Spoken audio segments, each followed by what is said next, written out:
Ears and Beers, episode 39. What's on tap? Basketball is reeling. But first, as always, what are we drinking? I'm Wesley Euler. He's Adam Crowley. What's up, partner? How you doing? What you drinking? Hello, Wes. We ran out of coffee. I am drinking nothing. Oh, no. I reheated like a quarter of a cup of coffee that sat in the grinds all night long. Oh, no. It immediately moved my bowels. But you know what?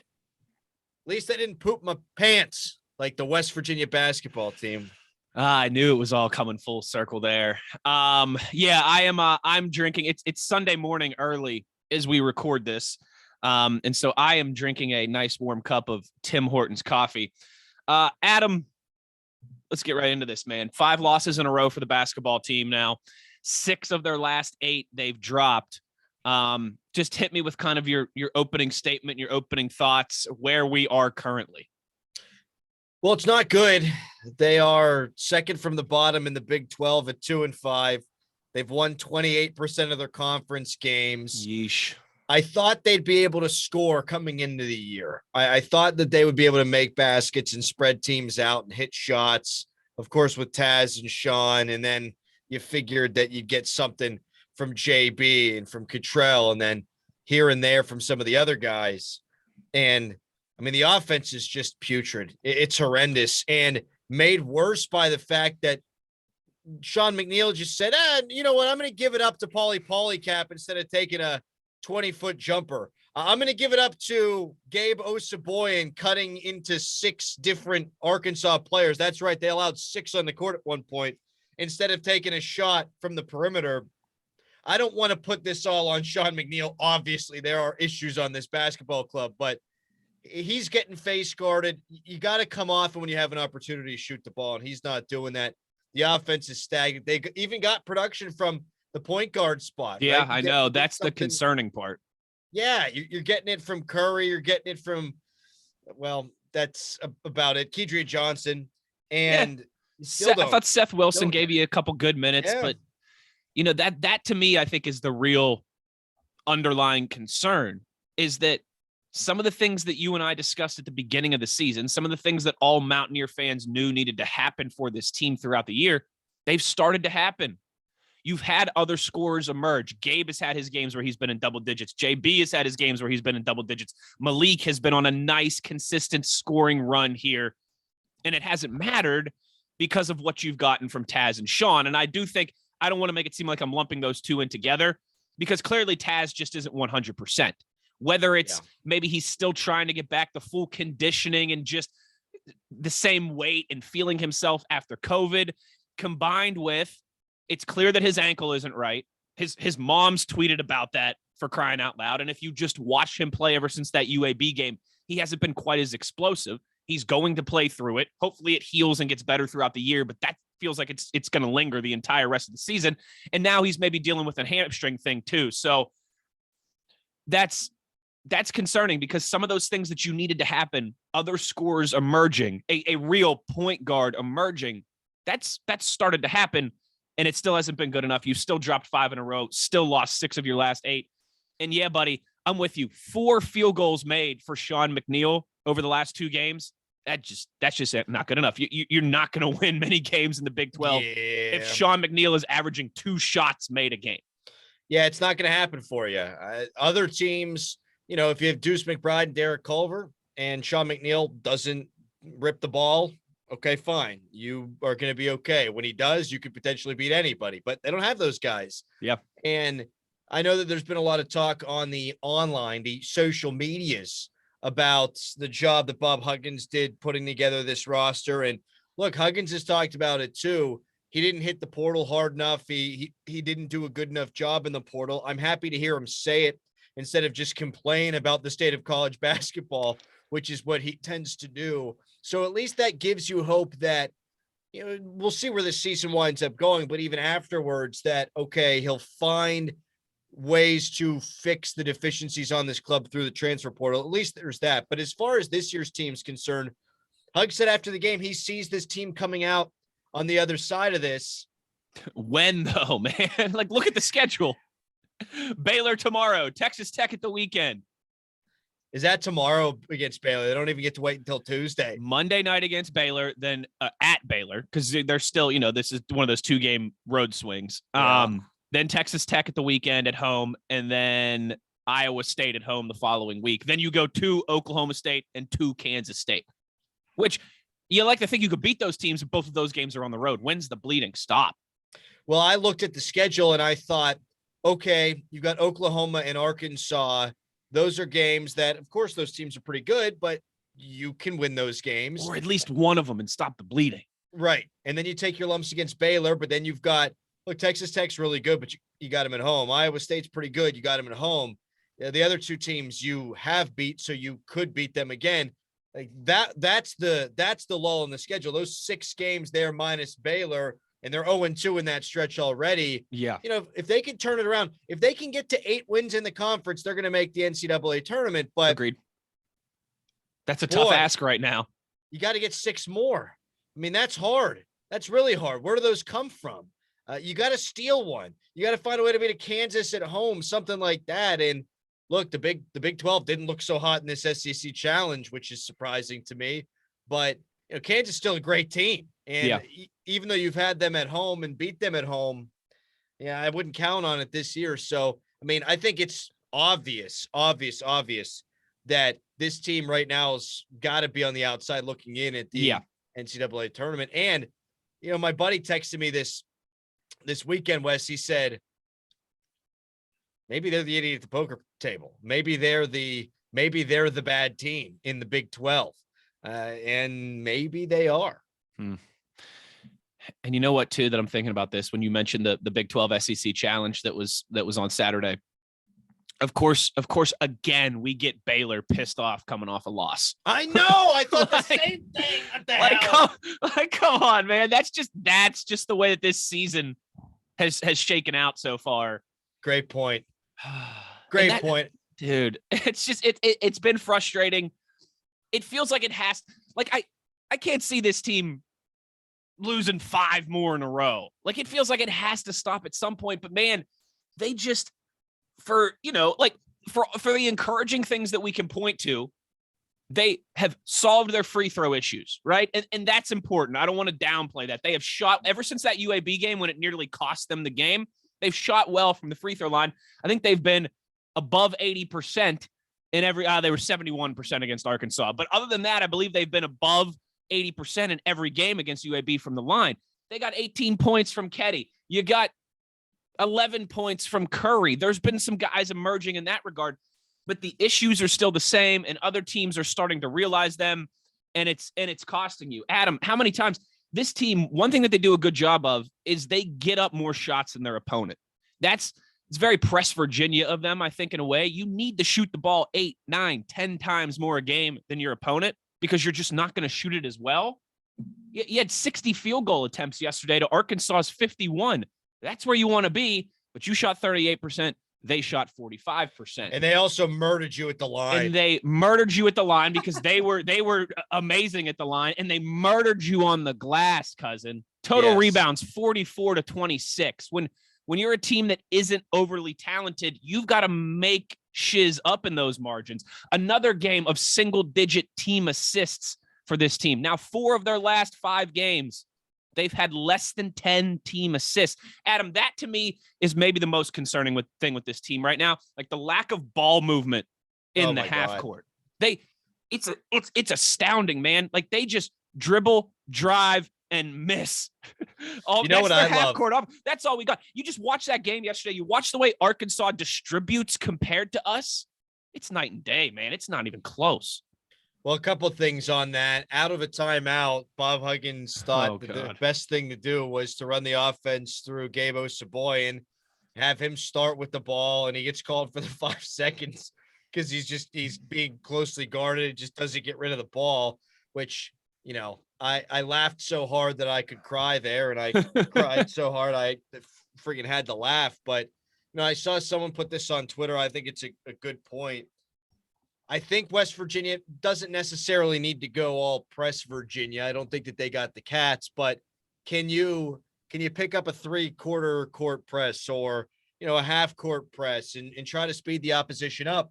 And then push the ball, push the ball, because you've got some guys who can get to the rim, like Keedy Johnson and Malik Curry will go to the rim. Yeah. Like, I think if the offense is in the half court, they are looking for Taz or looking for McNeil, and it's sticking too much, and they're dribbling the damn thing into oblivion. But if you can, try to speed up your opposition and then also try to speed yourself up so that you're running. I mean, the ball moves when you're running, and they don't do enough of that. I think we saw some of that a little bit in the second half there. I think that helps. I think you need to do something different. You can't just keep saying, if you're Bob Huggins, well, they're not doing what I'm telling them. Yeah, we got to hit the gym. We're going to fix it. Yeah. Let's do something new, because you're going to lose anyway. So you might as well try to lose doing something different. Yeah, like maybe it's more of those freshmen. Maybe it's more time for Kobe. Maybe it's more time for Seth Wilson. I don't know. Other than that, I don't have much. And you know what? I take back all the nice things I said about the free throw percentage. 249th in the country in free throw percentage. Never mind. Yes, but it was like 311th at one point. So to be fair, but you want some concerning numbers. This team is there's 358 Division I basketball teams. They're in the 260s in rebounding. We're in the 260s in field goal percentage. And we are in the 340s out of 358 teams in terms of team assists per game. Adam, I've been doing this thing. I don't know if people are watching on YouTube. Maybe they've noticed. Put a different vinyl record, out behind me here, like whenever we do these shows. You're a loser, but go on. I've got the Notorious B.I.G.'s debut album, Ready to Die, over my shoulder behind me right now, because watching this team try and play offense in the half court has me ready to die. Yeah, it's bad. It's real bad. And I don't think it's going to change. It's not going to change. Not at this point. You're 20-some games into the season. And 20 games into the season, exactly, I think. And you realize if we lose these two games this week, at Baylor and home at Texas Tech, our record will be 13-9.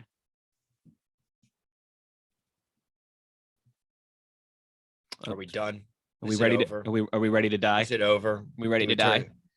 Is this when we say, let's go Mountaineers, let's go drink some beers?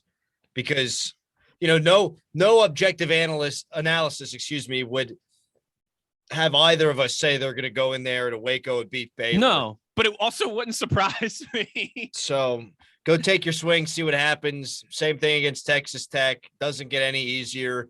Listen, you're a bubble team right now, even with the loss. Whenever I said I think we could all see that they're on the outside looking in, that's just the way that they're trending. And, I think Lenardi might have them right there. And some of the other bracket guys that I followed have been even more accurate than Lenardi over the last couple of decades, or last decade. They have West Virginia a little bit more actually securely in the tournament, but they're not secure by any stretch. But if you find a way to go on the road and beat a top 10 Baylor team, that would go a long way. And or even beating Texas Tech at home on the weekend. But yeah. Listen, every one of their games that they've got left is a quad 1 or quad 2 game, I believe. So correct.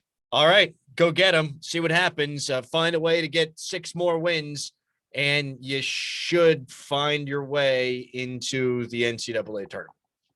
Blech. I mean, those 6 wins are tough to find. At Oklahoma State, at Kansas State, at TCU, at home against TCU, although TCU looked really good yesterday against LSU. Those 4 need to be part of the solution. But you got to get like 3 of those 4, and then maybe you knock off a Kansas or a Baylor. You could get a Texas or an Oklahoma. You split against Iowa State. That's your path forward. That's why you got to get all those games against TCU, Oklahoma State, and Kansas State. Like you got to get them all. Pokemon. And honestly, catch them all. They might not be favored. They might be underdogs in every game they play the rest of the way. But listen, Texas Tech, as good as they are, and they are good. No, they're beatable. West Virginia could have beat them. I mean, when they played them in Lubbock. Iowa State, that game's going to be like 51-52. Fine. I'm okay with that. Yeah, that's good. Just win, baby. We're a bad offensive club. Like, those are winnable games, too. So I don't think West Virginia's likely to make the tournament. It's really tough to pull yourself out of a spiral like this. But especially, again, too, hold that hope. Especially when I think, too, your best player, Taz Sherman, isn't close to 100% healthy. That would be if Taz's ankle and hamstring, if he's 100%, didn't get COVID in the middle of the season, I think that changes a lot, but it's where you're at right now. Their dude, that Williams guy, that dude was a dude, and you could tell he was a dude from before the ball was tipped, and he was going all around all of his teammates and like punching him in the face. Yeah. West Virginia's got some good players. I don't know that they have that killer, man. Like, I thought Deuce could be that guy and was that guy. I mean, we saw him hit that shot against a couple shots last year, but that one against Texas Tech, like, he was a dude. He did it his freshman year against Ohio State, too. Yeah, man. Carter was a dude. Like, you need some of that from Taz right now. Like, and again, I know he's not 100% healthy. I know it's a tough ask, but like, you need him and Sean to play hero ball to an extent. You just do that. That's where you're at as a team. They don't have those guys. Like, Dax was a dude. Like, Gabe Osaboyan is one of those glue guys, and he'll fire you up, but he's so limited that he can't be your dude. You need one, but they don't have that guy. You mentioned Deshaun Butler. He was, I think, the epitome of this. That guy that just when it's close, when it's late, everyone looks at, and he kind of puts the team on his back. Mm-hmm. And there's not that. The toughest part of that too is a lot of times when you're slumping like this team is, it's those type of guys that pull you out of it. And again, I just clearly, if you watch Taz with your eyeballs and if you read his mother's Twitter timeline, he's not 100% healthy. Yeah. And it's a tough ask, but it feels like that's the only way forward. And Sean McNeil needs to shoot the ball more than 4 times in 2 games. For God's sakes.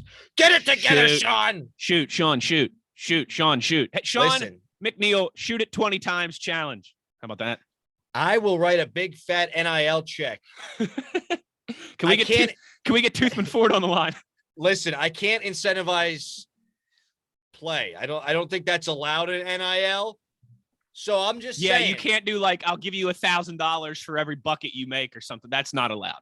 Right. So I won't do that. But let's say you make 20 buckets in the next 2 games, $20K. How about 20? I'll donate $20 to a charity of your choosing. I don't know about $20K. $20? $20. That's it. Forget. I want to get on with my life. I'm upset about this. At Baylor, Monday night, 9 o'clock tip off, Crow Man, Monday night. For those who don't know, it's just brutal. For Adam works like you like 3:30 to 10:30 is your shift, right? 3 to 11. 3 to 11. 3:11, huh? Adam is Adam's an update anchor for iHeart Radio nationally, and yeah, he's on from 3 to 11. So I don't know if you'll be making it through that one. The onus will be on the basketball team to incentivize you to stay awake for that one when you got to get up for like 4 hours later. I turned off even the like 3 hours later. Game. I flipped off the game yesterday because we were going to my wife's grandparents' house, and it brought me great joy and relief, stress-wise, to stop watching the game. Yeah, I'm a sicko. I just can never do it. I can't do it either unless I've got something to do, which right. I would have been watching on my phone had they not been getting crushed. And then, truth be told, when they got it down to 6, I went to the bathroom, quote unquote, and then I started watching it there. Then they hit the 3. So it was your fault. It was my fault.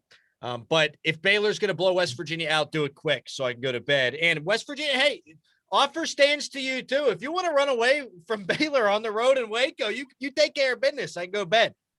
Yeah, up 17 points with like 8 minutes left. I still don't think I would go to bed if that was the case. I still wouldn't believe. No. All right, Crow Man. Before we get out of here, one last question for you on this Sunday morning. The Mountaineers starting quarterback, Labor Day weekend, Heinz Field against the Pitt Panthers in the backyard brawl is Nico Marchiol, baby. Well, it's not going to be Jackson Dart. No. He's going to Ole Miss, which, hey, you know what? That's fine. At least it's not Oklahoma or TCU. At least we don't have to see the young man. And it's not going to be, what was the D2 kid from Shepherd again? Of course, his name's escaping me right now. Tyson Bagent. It's not going to be him. And it's not going to be the kid from Incarnate Word who's going to Washington State that they had checked in on. Will Goose Cratter. That was mine last time, but then I listened to the interview with Goose. Graham Harrell. And listen, both quarterbacks going to have to learn some new stuff. Might as well go with the guy who's got all the potential, baby. I did love, speaking of that Graham Harrell interview real quick, you know what I love? Also, very good listen for WVU fans that are just interested for more on it. He's not done a ton of media stuff. I think he did one other interview with Golden Blue Nation. I think that was it. That is their name now. I know it's the former WVU illustrator. I don't know. Our friend Angelica Trinone, our fellow classmate, been crushing it for like a decade. Yeah, listen to that. The thing that I really liked when he was asked by Dan Zangrilli, you know, what's your identity? What do you bring? First thing he mentioned was quarterback play. Absolutely love it. And yeah, that'll be something obviously throughout the spring that we'll keep an eye on. And maybe we even, you know, we need to have Angelica on here with us after one of these spring practices to lay it down on the quarterback situation. So we'll do all of that as we go forward. Crowley's got Nico. I've got Goose as we stand here Sunday, January 30th. Hopefully it won't be February before the basketball team gets another win, because they got one more shot Monday night in Baylor before we turn the calendar to February. Crowley, I'll have a little instant reaction on Monday night. You and I will be back next weekend, where hopefully the basketball team will be off the schneid. Let's go, Matt and Eers. Let's go drink some beers.